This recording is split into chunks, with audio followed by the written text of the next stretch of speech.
for us to play a constructive role. But there are other areas that the U.S. and Russia can cooperate on that we, again, going back to the point I made about China, this is very simple. Russia possesses we are the two largest nuclear armed countries on the planet. For us not to talk would be reckless and irresponsible. We have to have a relationship with the Russian government, even though we have areas of disagreement.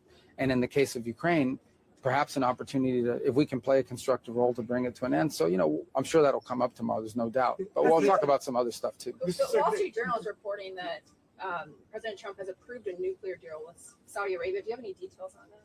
Yeah, I'll let the White House officials sort of put out an official statement about anything with regards to that. But I saw the same reporting this morning. But let me let that go through. And if I'd prefer it be put out when there is something to say, that we'll say it and through official channels. Has the U.S. asked South Korea or other Asian allies to contribute naval assets or something? We didn't ask them that today. Look, I think it's to their benefit, right? If you look at the region, they heavily depend on oil and natural gas that comes from this part of the world. Now, one of the interesting things you've seen is that the supplies that are reaching many of the countries in the region have begun to change. So they're buying more LNG from us than ever before.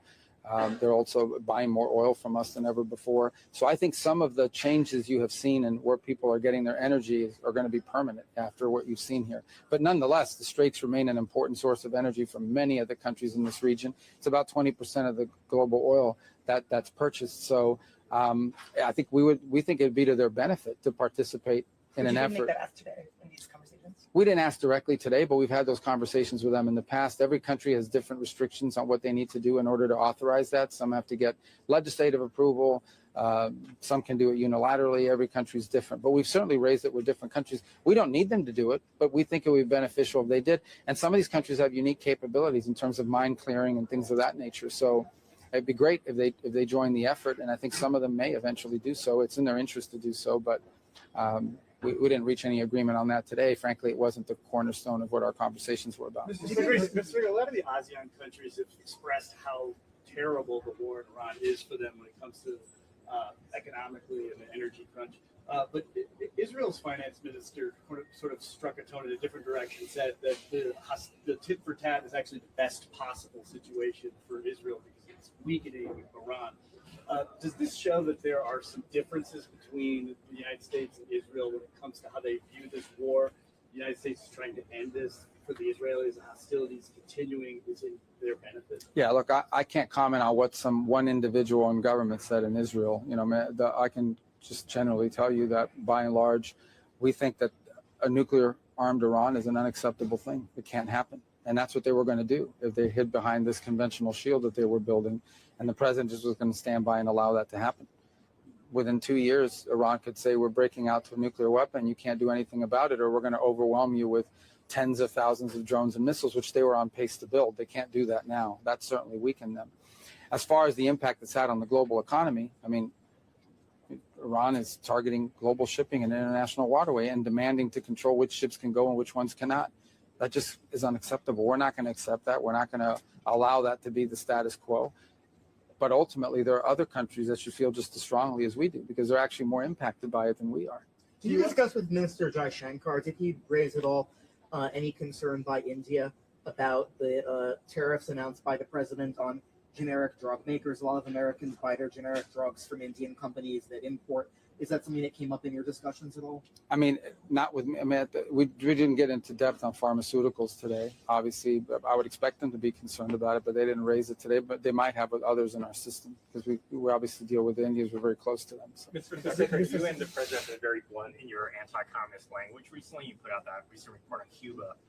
Don't you think it's inconsistent in that you haven't addressed the same issues with China? They're the largest communist party in the world, 100 million. Yeah, but our issues with communist interference inside of our country. Like that report was about what these different elements do to interfere in our country and to undermine our foreign policy. The president recently talked about Chinese election interference in the U.S.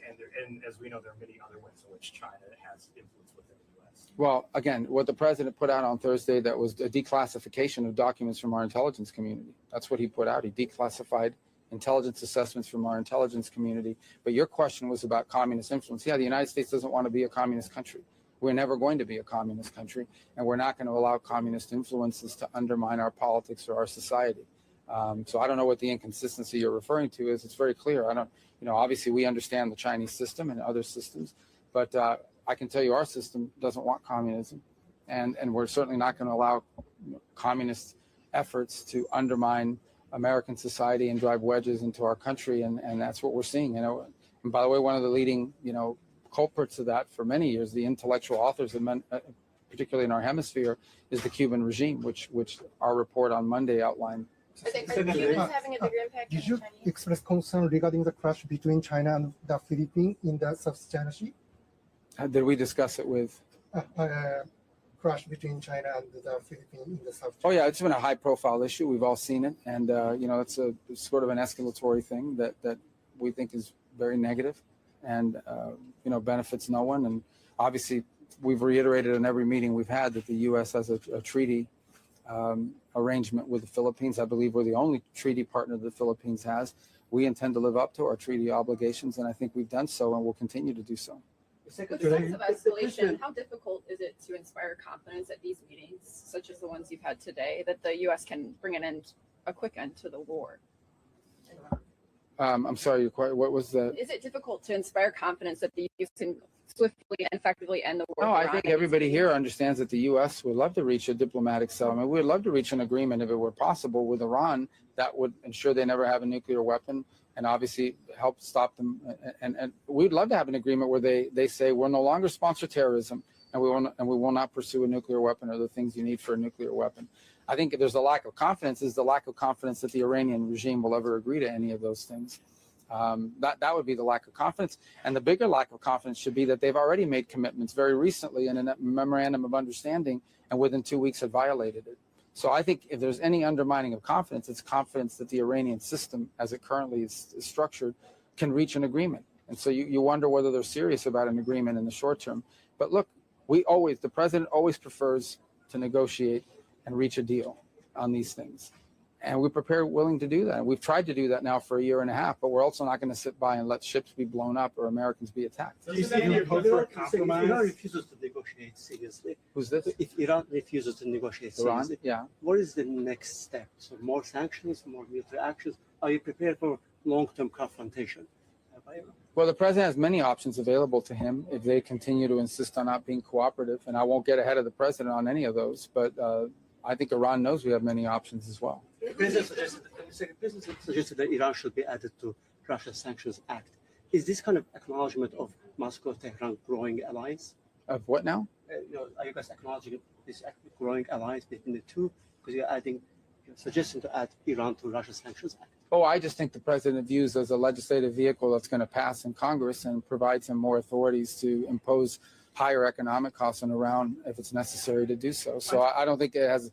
I think it's just the bill that's moving, and it's a sanctions bill, and so it makes sense if you're going to add additional sanctions to do it to that bill. On Cuba, is the goal still creating regime change through economic collapse, or is the military option? I think the goal is to have a Cuba where the people of Cuba can experience prosperity, safety, security, and a better life moving forward. The way Cubans are able to do all over the world when they leave Cuba, and we're prepared to be very realistic about how you do that, and patient about how you get in a serious process that leads to that. And we've engaged them from time to time in that regard, and they know where we stand on that issue, and hopefully that's where it arrives. The fundamental problem Cuba has right now is two things. Number one is their economic system doesn't work because that economic system doesn't exist anywhere else in the world. It's completely backwards. It just doesn't work, and that's why people have to leave that country. And number two, they're no longer getting free oil from Venezuela. That's their biggest problem. They're not getting free oil from Venezuela, which, by the way, they weren't using for their power grid. They were taking about 60% of the free oil they were getting from Venezuela and reselling it for cash. So the biggest problem Cuba has is that their regime is a disaster. Their economic model doesn't work, and the people who run the country don't know what the hell they're doing. And all they're most interested in is holding on to power. They are afraid of economic prosperity because they are afraid that economic prosperity and economic liberties they will lose control over people. And that's always been the struggle they faced in recent times. But again, look, just today, we began shipping over $100 million of humanitarian assistance to Cuba, which will be distributed by non-governmental entities on the ground. So, we're willing to engage with them. We've engaged with them in the past. We'll keep talking to them about the kind of changes they can make. But this is 90 miles from our shores. This is a government that has spent, a regime that has spent the better part of 30, 40, 50 years destabilizing the region and the movements that they've supported. And they've lost, I don't know, 10 to 15% of their population since 2021 because of how mismanaged the country is. We want it to have a better future, and we're prepared to do things that help them get there. But they have to decide they want to do that. The people that are in charge there right now just don't want to do it. It's unfortunate. The Very sad. administration Very was sad. talking about how they expected just to follow up, to see regime change or to see big changes in Cuba, economic, political, by the end of this year. That's what a lot of them were saying. Who's a lot of them? Who was saying that? People within the administration who work on this issue. Like who? Because I work on this issue more than anybody else. They I weren't never said. predicting it, but like there was an expectation that Cuba was so. No, look, that guys. it I was mean, so bad. this global affairs are not like, we're not a mini-series. Like you get in 3 episodes and it's over. I mean, global affairs are difficult. You're talking about a system that's been in place, since 1959. You're talking about a country that suffered tremendously because of poor leadership and a bad economic model. You're talking about a regime that survived all these years because they had a foreign sponsor, be it the Soviet Union or Hugo Chavez. They don't have that anymore. So, these are complex things that take time, and obviously we're prepared to do what we can do to effectuate a positive change in Cuba because it directly impacts our national security. Cuba matters to us because it's 90 miles from our shores, and it has a direct impact on our national security, be it the things they've been involved in the past, the countries they've aligned with in the past and currently, or the threat of mass migration, which is always a risk that you run when countries are as deeply destabilized as Cuba is. It's a failed state. It's a failed state, but I've never laid out any timeline as to what change would look like or when it would happen. I wish it was tomorrow because they deserve it. The people of Cuba deserve a better future. Mr. Secretary, on your argument that Iran has violated the MOU, isn't the MOU inherently flawed because in paragraph 5 it explicitly acknowledges Iran has power in the Strait of Hormuz, whereas no other formal agreement before had acknowledged or recognized? No, I don't think that's what the MOU says. Certainly that's not the way we interpreted it from the very beginning. We understood that to mean, we understood that to mean that they would ensure that no ships were being blown up, and they chose to violate that. The MOU does not give them the right to launch drones and missiles against commercial shipping vessels. That the MOU doesn't give them the right to do that, and they chose to do it. Power over the strait to begin with. Well, we don't acknowledge their power, but the only thing I tell you that, no, they have missiles and drones and they're launching them against ships. The MOU doesn't say you're allowed to launch missiles and drones against commercial shipping in the Straits of Hormuz. It doesn't say that anywhere in the MOU. You mentioned, Secretary, that China has been cooperative in some ways with the issue of Iran. What were you? Well, I'm not going to tell you about all of them, but I'm going to tell you one in particular, and that is they've been pretty clear that they don't support any tolling or restrictions on global shipping through an international waterway. And a statement like that from a country like China is important. How concerning is the Houthi threat for the additional shipments of energy for the Saudis? Are you worried that could have Well, the Houthis have done that in the past, as you know. They've threatened global shipping there in the past. And, again, anything that restricts shipping through the Red Sea would be problematic for the same reasons that the Strait of Hormuz is problematic. So we're watching that closely, that situation. We've been engaged with the Saudis on a number of times over the last week in regards to that threat. It's not a new threat, but it's one that's manifested itself in the past. But at the gist of that issue is the fact that, again, Iran is in the middle of it.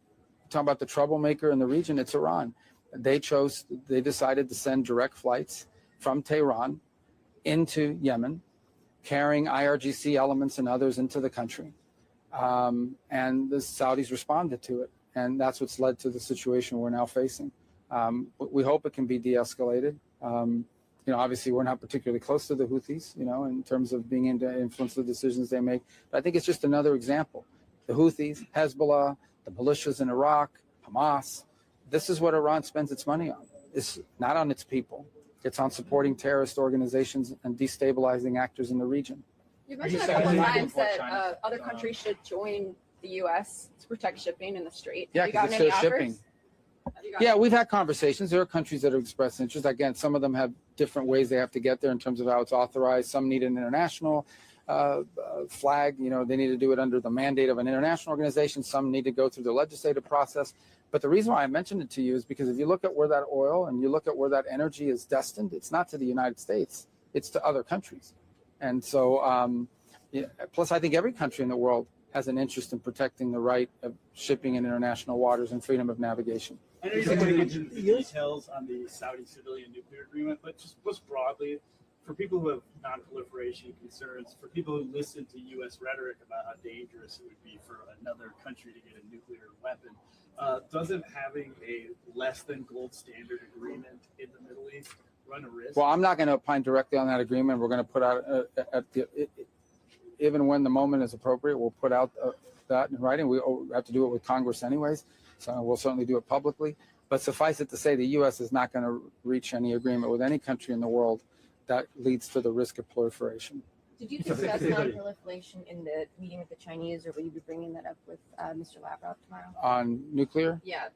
Well, we didn't talk about it this time. We've talked about it in the past, and I think the president's point, and he's right, is in the modern era, if we're going to have a nuclear arms restriction talks and arms control talks, it has to include the Chinese side because they're rapidly building their own nuclear capabilities. I would imagine the Chinese will argue that once they catch up to the U.S. and Russia, then they'll enter these negotiations. But until then, I think that's been their historic argument in the past. But I think the president rightly points out that in the 21st century, if you're going to have true arms control, it has to be tri-party. It has to be the U.S., Russia, but also China. But we didn't discuss it Are you today. satisfied with what China's been doing on the fentanyl issue? It was the basis for a lot of tariffs that appear to be they keep getting struck down. Well, we continue to talk to them about that issue, and obviously, I think we've made some progress. That some of the commitments that they made in earlier this year, they've begun to live by. Others remain a work in progress, and I know that as recently as today, our law enforcement is visiting China, and we've had their law enforcement come to Washington earlier in the year. So we remain engaged with them, and ultimately, we think in the long term, this poses a threat to China as well. So I would hope that they would have an interest in being cooperative because in the end, these same elements that are shipping fentanyl precursors all over the world will eventually do the same if they're not doing it already inside of China and their neighboring countries. So it's a work in progress, but I think we've made some progress on that front, but not entirely where we need to be. You met with Japanese foreign minister. Yes. And China has been its economic and military pressure on Japan. So how do you see the worsening of Japan-China relationship? How do you see how do you view the worsening? Oh, the worsening, China. yeah. So look, I mean, obviously, we're very close to Japan. We understand what they're facing right now. They're facing, real restrictions, export controls, and all sorts of things. And obviously, you talked about some of the aggressive measures that have been taken. It's a troubling trend. I don't think that China-Japan relations are at their high point right now. We're very close to Japan. We have treaty obligations with Japan. We have deep history of cooperation with Japan, and that's going to continue. But we see it with concern. After securing 1 American's release from Iran last week, can Americans expect more detainees to come home, including Khaled? I think they should all be home. I'm not going to predict or prognosticate what others we may see released, but we would like to see them all the wrongfully detained people released, not just from Iran, but all over the world. But it'll always be a priority in our conversations, even when those restart. How's that channel working? There's so much hostilities, literally, between Iran and the United States. Yet you Which channel? The channel to get wrongfully detained people out. Obviously, just for some success. How is that happening amidst this warfare going on? Yeah, I mean, look, I think that's a valid point. We were fortunate to see one instance in which one person who shouldn't have been there should not have been held there was released. We'd like to see more. It's a feature of our conversation with them.